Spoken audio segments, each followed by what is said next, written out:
9월 23일 오늘의 말씀은 역대하 7장 1절에서 22절입니다.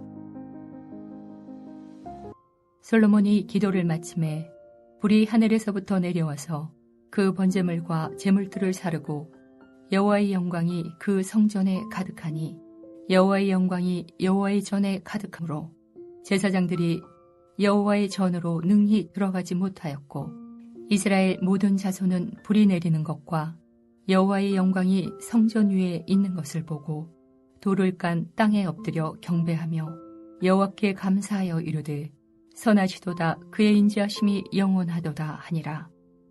이에 왕과 모든 백성이 여호와 앞에 제사를 드리니 솔로몬 왕이 드린 제물이 소가 22,000마리요 양이 12만 마리라.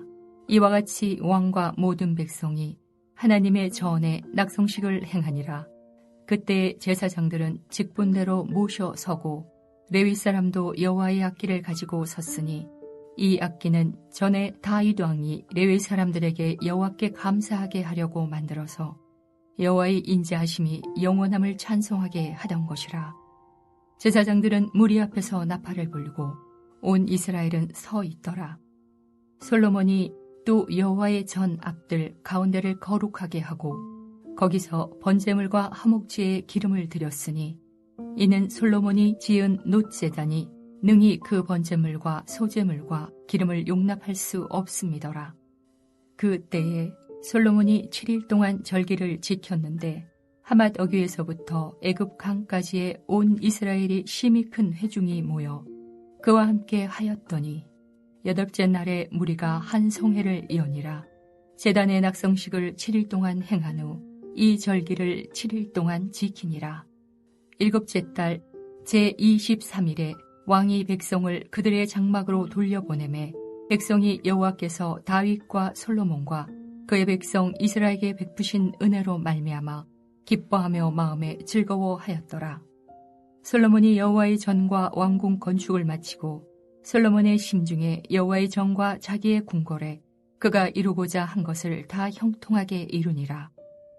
밤에 여호와께서 솔로몬에게 나타나사 그에게 이르시되 내가 이미 내 기도를 듣고 이곳을 택하여 내게 제사하는 성전을 삼았으니 혹 내가 하늘을 닫고 비를 내리지 아니하거나 혹 메뚜기들에게 토산을 먹게 하거나 혹 전염병이 내 백성 가운데에 유행하게 할 때에 내 이름으로 일컫는 내 백성이 그들의 악한 길에서 떠나 스스로 낮추고 기도하여 내 얼굴을 찾으면 내가 하늘에서 듣고 그들의 죄를 사하고 그들의 땅을 고칠지라. 이제 이곳에서 하는 기도에 내가 눈을 들고 귀를 기울이리니 이는 내가 이미 이 성전을 택하고 거룩하게 하여 내 이름을 여기에 영원히 있게 하였음이라. 내 눈과 내 마음이 항상 여기에 있으리라. 내가 만일 내 앞에서 행하기를 내 아버지 다윗이 행한 것과 같이 하여 내가 네게 명령한 모든 것을 행하여 내 율례와 법규를 지키면 내가 내 나라 왕위를 견고하게 하되 전에 내가 내 아버지 다윗과 언약하기를 이스라엘을 다스릴 자가 내게서 끊어지지 아니하리라 한대로 하리라. 그러나 너희가 만일 돌아서서 내가 너희 앞에 둔 내 율례와 명령을 버리고 가서 다른 신들을 섬겨 그들을 경배하면 내가 너에게 준 땅에서 그 뿌리를 뽑아내고 내 이름을 위하여 거룩하게 한 이 성전을 내 앞에서 버려 모든 민족 중에 속담거리와 이야기거리가 되게 하리니 이 성전이 비록 높을지라도 그리로 지나가는 자마다 놀라 이르되 여호와께서 무슨 까닭으로 이 땅과 이 성전에 이같이 행하셨는고 하면 대답하기를 그들이 자기 조상들을 애굽 땅에서 인도하여 내신 자기 하나님 여호와를 버리고 다른 신들에게 붙잡혀서 그것들을 경배하여 섬김으로 여호와께서 이 모든 재앙을 그들에게 내리셨다 하리라 하셨더라. 역대하 7장 1절에서 22절 말씀을 함께 묵상하겠습니다. 성도 여러분, 지금 우리는 역대하를 묵상하고 있으며 역대하 앞단락에서는 솔로몬의 통치 역사를 살펴보고 있습니다. 이 솔로몬의 통치 역사에서 성전 건축에 관한 기록이 2장에서 8장까지입니다. 사실상 1장도 성전 건축을 준비하는 내용입니다. 이렇게 생각해 볼 때 역대기 저자가 성전을 얼마나 중요하게 여기는지, 그리고 이스라엘 백성에게 있어서 성전이 얼마나 중요한지를 확인해 볼 수 있습니다. 솔로몬은 성전을 건축할 때 하나님이 주신 지혜로 정성껏 자신이 할 수 있는 모든 열정과 능력과 힘과 지혜로 성전을 건축하였습니다. 그리고 당대 최고의 기술자들을 구성하여 성전 안에 기물을 제작하였습니다. 그리고 성전을 건축한 지 7해가 지난 이후 성전 봉헌식을 했지요. 하나님께서 구름으로 성전에 임하셨음을 또 보여주셨습니다. 이에 6장은 솔로몬이 회중 앞에서 하나님께 기도하는 본문이고요. 솔로몬은 하나님께서 맺으신 언약을 지켜달라고 간구합니다. 오늘 본문은 이 솔로몬의 기도와 간구가 마친 후의 일을 기록하고 있습니다. 오늘 본문은 4단락으로 나누어 묵상할 수 있습니다. 1절에서 3절은 솔로몬의 기도에 응답하시는 하나님의 임재이고요. 둘째 단락 4절에서 10절은 낙성식 행사와 초막절 행사의 기록입니다. 셋째 단락 11절에서 22절은 솔로몬의 기도와 성전 봉헌식에 대한 하나님의 응답입니다. 첫째 단락 1절에서 6절 솔로몬의 기도에 응답하시는 하나님의 임재를 살펴보겠습니다. 솔로몬이 기도를 마치자 하늘에서 불이 내려옵니다. 그리고 번제물과 제물을 불살랐습니다. 이에 여호와의 영광이 가득합니다. 이 광경을 목격한 이스라엘의 모든 자손은 땅에 엎드리며 경배하며 여호와 하나님께 감사하며 찬양합니다. 그는 선하시고 인자하심이 영원하다라고 찬양하지요. 하늘에서 불이 내려와 번제물과 제물을 불살랐다는 것은 하나님께서 솔로몬의 기도와 간구를 들으셨다는 의미입니다. 특히 1절에서 3절에 여호와의 영광이 가득했다고 반복적으로 기술하고 있는데요. 이 여호와의 영광은 눈에 가시적으로 보였다면 하늘에 가득한 구름일 것입니다. 역대기 저자는 솔로몬이 지은 성전에 하나님의 영광이 가득 찼다는 것을 반복적으로 말하면서 하나님의 역사, 하나님의 일하심은 그때부터 지금까지 계속되고 있음을 강조하고 있습니다. 또한 하나님께 드린 제물이 불살라지고 하나님의 영광이 임했다는 것은 솔로몬이 건축한 성전이 하나님의 성전으로 희생 제사의 장소로 기도의 장소로 인정이 되었다는 말이죠. 이렇게 하나님의 영광과 임재가 일어날 때 백성들은 하나님께 엎드려 감사하며 하나님의 성호를 찬양하였습니다. 둘째 단락 4절에서 10절은 낙성식 행사와 초막절 행사의 기록입니다. 희생제물은 소 22,000마리, 양이 12만 마리가 들어갔습니다. 제사장들은 직분대로, 레위 사람들은 악기를 가지고 여호와 하나님의 인자하심을 찬양합니다. 제사장 무리는 앞에서 나팔을 붑니다. 솔로몬은 자신이 만든 제물을 놋 제단에 다 담을 수 없자 여호와의 전 앞들을 거룩하게 하고 임시로 번제물과 화목제물을 드렸습니다. 본문에는 낙성식이라고 표현하는데요. 이는 봉헌식과 같은 말입니다. 이 낙성식을 7일간 드렸습니다. 그런데 9절에 보니 8일째 되는 날, 즉 7월 15일부터 22일까지 또다시 7일 동안 초막절 절기를 지킵니다. 이렇게 14일 동안 절기를 지킨 후 7월 23일에 백성들을 돌려보냈지요. 이렇게 낙성식과 초막절 행사를 마치고 돌아갈 때 백성들은 몹시 기뻐했습니다. 그리고 마음이 즐거웠지요. 오늘 본문에 기록된 낙성식과 초막절 행사를 상상해 봅니다.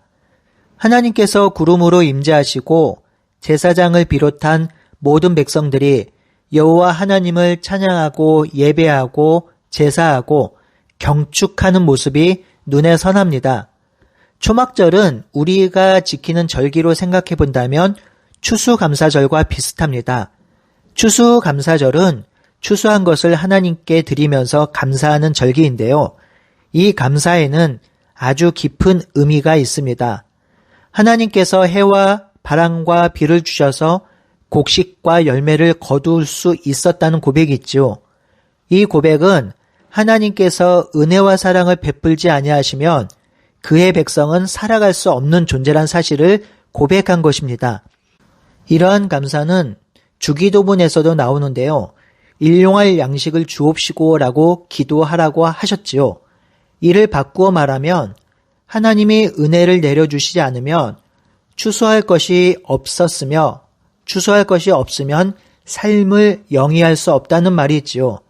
추수할 것, 일용할 양식을 주심에 감사하는 것은 하나님이 삶을 살게 해 주셔야 살 수 있다는 고백이며 생명의 근원이 하나님이라는 고백입니다. 이스라엘 백성들이 고백했던 것처럼 또 주기도문을 통해서 우리가 고백하는 것처럼 우리에게 생명을 주신 것에 감사하며 이 한 주를 보냅시다. 우리는 14일 동안 낙성식과 초막절 행사를 하지는 못하지만 오늘 하루 일상에서 하나님을 전심으로 바라보고 삶이 예배가 되도록 함께 기도하며 보내는 하루가 되길 바라고 소원합니다. 셋째 단락 11절에서 22절은 솔로몬의 기도와 성전 봉헌식에 대한 하나님의 응답이지요. 초막절 행사가 모두 마친 후에 하나님께서는 솔로몬에게 나타나셨습니다. 12절에 하나님이 내 기도를 듣고 이곳을 택하였다고 하지요. 그러니 이 단락의 응답은 6장의 솔로몬이 하나님께 기도드린 것의 응답이지요. 그런데요, 이 응답은 솔로몬이 드린 기도의 때와 시간적 간격이 있습니다. 즉, 솔로몬의 성전 봉헌식 이후 13년이 흐른 시기입니다. 우리가 성경의 역사를 읽을 때 한 번에 쭉 읽어가기 때문에 성경에서 일어난 역사가 짧은 시간에 일어난 역사라고 생각할 수 있습니다. 하지만 그렇지 않습니다. 솔로몬의 통치 기간은 40년이며 40년의 시간 속에서 아주 중요한 역사만을 기록했고 그 기록된 역사도 시간적인 간극이 있습니다. 성경이 이런 시간적인 간극을 기록해주면 좋겠는데요. 그렇지 않은 경우가 훨씬 많지요. 13년이 흐른 뒤 하나님의 응답이 있었음에도 역대기 기자는 봉헌식 이후 바로 응답이 된 것을 기술하는데요. 이는 성전 봉헌식과 하나님의 응답을 긴밀하게 연결하고자 하는 저자의 의도가 있었던 것입니다. 먼저 13절에서 16절 하나님의 응답을 살펴보겠습니다. 혹시 하나님이 비를 내리지 않고 혹시 메뚜기에게 토산을 먹게 하거나 전염병이 창궐할 때의 지침을 주고 있습니다. 이때 악한 길에서 떠나고 겸손하게 하나님께 기도하라고 하시지요. 하나님의 얼굴을 찾으면 하늘에서 듣고 이 땅을 고칠 것이라고 하셨습니다. 이곳에서 하는 기도를 들으실 것이며 귀를 기울일 것이라고 하셨습니다. 왜냐하면 이곳 성전을 택하시고 거룩하게 하셨으며 하나님의 이름을 이곳 성전에 두셨기 때문입니다. 그래서 하나님의 마음과 눈이 항상 여기에 있다고 하신 것이지요. 성도 여러분, 하나님은 멀리 초월해서만 계시지 않습니다. 하나님은 성전에 계셨습니다. 성전에서 백성들과 함께 계셨습니다. 성전에서 백성들의 기도를 들으시고 제사를 받으시고 은혜를 주셨습니다. 언제나 그렇게 함께 하셨습니다. 그렇습니다. 우리가 깊이 묵상해 보면 하나님은 우리를 떠난 적이 없습니다. 인간이 그의 백성이 하나님을 밀어내고 거부했던 것이지요. 오늘도 우리 주님은 성령과 더불어서 우리 안에 거하십니다. 그 성령을 기억하며 우리 안에 거하시는 성령과 동행하며 하나님의 은혜를 누리는 한날이 되길 바랍니다. 17절에서 22절은 순종의 축복과 불순종에 대한 경고인데요. 17절에서 18절은 순종의 축복입니다. 다윗이 행한 것 같이 하나님께서 명령한 모든 것, 율례와 법규를 지키면 다윗의 왕위를 견고하게 할 것이며 다윗의 후손으로 이스라엘을 다스릴 자가 끊이지 않을 것이라 하시죠. 19절에서 22절은 불순종의 경고입니다. 그러나 이스라엘 백성이 율례와 명령을 버리고 가서 다른 신을 섬겨 행하면 하나님이 주신 이 땅에서 그 뿌리를 뽑아버리고 이 거룩한 성전을 버릴 것이며 모든 민족과 나라들 중에서 우스갯거리가 되게 하실 것이라 하십니다. 비록 이 성전이 높은 데 있을지라도 지나는 자가 왜 하나님이 이 성전을 무너뜨렸는가 물으면 그들이 애굽에서 인도하여 낸 여호와를 버리고 다른 신에 붙들려서 그들을 섬김으로 여호와께서 이 모든 재앙을 그들에게 내리셨다라고 할 것이라 하셨습니다. 오늘 본문 17절에서 22절은 포로로 끌려갔다가 귀환한 백성들에게는 충격적인 이야기며 두려운 이야기며 반대로 희망의 메시지이기도 할 것입니다. 하나님은 솔로몬에게 분명히 말씀하셨지요. 이 성전에서 하는 기도와 제사를 받으실 것이며 율법을 지키면 다윗의 왕위를 견고하게 하실 것이며 만약 하나님을 버리고 우상을 섬기면 성전을 허물고 재앙을 내리시겠다고 하셨습니다. 지금 역대기를 읽는 백성들은 이 하나님의 말씀이 실제로 이루어졌음을 보았습니다. 조상들이 하나님의 말씀에 불순종함으로 성전은 무너졌으며 하나님은 그들을 떠났으며 그들은 포로로 끌려가게 된 것을 알게 된 것이죠. 하나님이 자신들을 버린 것이 아니라 자신들이 하나님을 버려서 생긴 일임을 깨닫게 되는 것입니다.